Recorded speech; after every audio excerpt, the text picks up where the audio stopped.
Sebelum sampai di situ Pak Beni, maaf saya potong.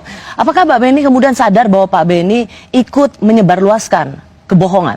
Nah sebentar, saya jelasin dulu duduk masalahnya. Karena terjadi perdebatan di publik, diantaranya tadi informasi jari dipotong, kami dengan Bu Pungki dengan staf datang ke Polres Jakarta Selatan. Kebetulan Kapolres selesai rilis. Saya ditemui oleh Kapolres, Wakapolres, Kasat Reskrim. Kami pertanyakan, apa yang terjadi? Ada jari yang dipotong, tidak ada Pak, ini fotonya. Bagaimana olah TKP? Pak Dia Beni, jelaskan. maaf, begini, karena Pak Beni kan dalam video yang memang beredar waktu itu, dan Kompas TV juga punya rekamannya, Pak Beni mengatakan bahwa tidak ada kejanggalan dari kasus Joshua. Pertama-tama sebenarnya itu, sebelum mengutip ada video Bapak itu, sebelumnya hari Senin, hari Selasa, 11, 12, Pak Beni sendiri langsung mengatakan tidak ada kejanggalan dari kasus Joshua.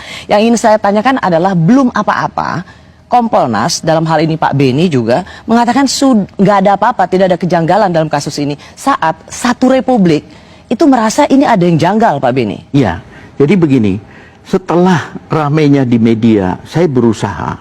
Karena tugas Kompolnas diantaranya adalah mengklarifikasi kasus-kasus menonjol.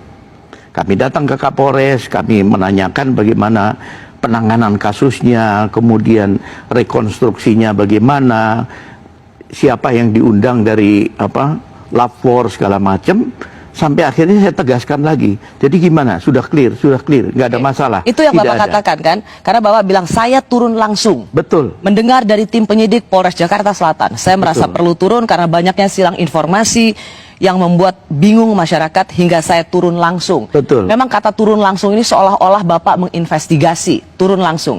Padahal sejatinya Bapak turun langsung bukan untuk investigasi, hanya bertanya pada Kapolres dan Kasat Serse. Betul. Pak Beni kan jenderal yang ditempatkan di Kompolnas, lembaga yang terhormat untuk mendengar aspirasi masyarakat terhadap kinerja polisi. Pak Beni ini bukan jubir Polres. Nah, perlu saya jelaskan. Kewenangan Kompolnas itu terbatas, bukan seperti Komnas HAM. Komnas HAM punya kewenangan penyelidikan. Tidak apa-apa Pak Beni, tidak apa-apa. Kalau menurut saya bukan itu soalnya. Soalnya adalah mengapa Kompolnas yang memiliki tugas memberikan masukan pada Presiden, memberikan arahan pada kebijakan Presiden soal kepolisian negara Republik Indonesia. Di kasus yang sangat besar ini, justru Kompolnas menjadi humas atau PR-nya Polres Selatan dalam hal ini ingin membela Sambo. Kesan itu mungkin muncul di masyarakat, tetapi kami dari Kompolnas sendiri selalu ada di posisi yang netral, tidak berpihak. Saya buktikan.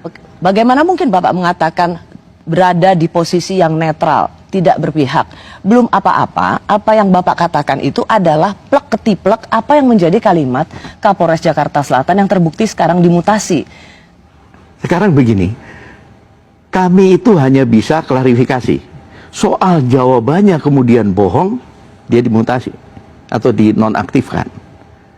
Masa kita nggak bisa percaya sih sama aparat? Dan saya tidak berhenti di situ.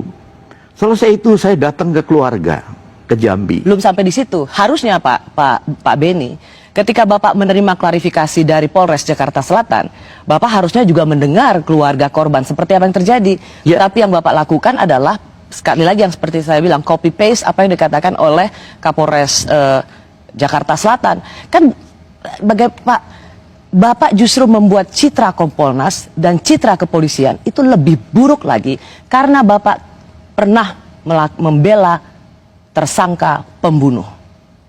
Nah itu pendapat publik, silakan. Tapi sekali lagi saya sampaikan, wujud saya netral. Saya kemudian datang ke rumah keluarga di Jambi. Saya mendengar keluh kesahnya, mendengar curhatnya, mendengar permintaannya. Tapi the damage has been done. Kerusakan itu sudah terjadi. Harusnya Bapak sebelum melakukan rilis atau membuat pernyataan pada publik, harusnya Bapak mendengar dulu keluarga. Sebelum Bapak mengatakan bahwa sudah turun langsung, mendengar dari tim penyidik Polres Jakarta Selatan. Bahkan Bapak sudah langsung jumping into conclusion atau turun dalam kesimpulan sama seperti versi Sambo, sama seperti versi Polres Jakarta Selatan, ada pelecehan seksual yang dilakukan oleh seorang almarhum. Tega banget Pak.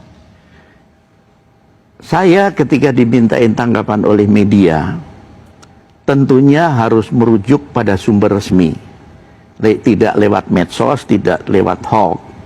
Sumber resminya dari Polri. Itulah yang saya ambil. Soal nanti rilis itu tidak benar, ada risiko.